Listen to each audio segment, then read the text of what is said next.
கண்ணீரே சுமந்தேன், பல துன்பங்கள் சுமப்பதை வாழ்க்கை என நினைத்தேன்.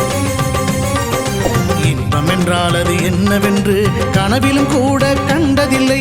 எரிமலை பிழம்பில் நீந்துவதே பிறவி பயன் என நான் இருந்தேன். கருப்பசாமியை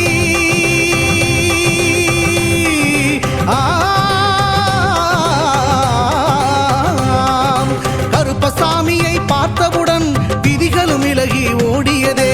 வெறுப்பென வாழ்ந்த வாழ்க்கையை மாற்றி சிறப்பாய் வாழ வைத்தவரே. புலிகரை நோக்கி புறப்படுவோம், நம் கருப்பனின் அருளை தினம் பெறுவோம். புலிகரை நோக்கி புறப்படுவோம், நம் கருப்பனின் அருளை தினம் பெறுவோம்.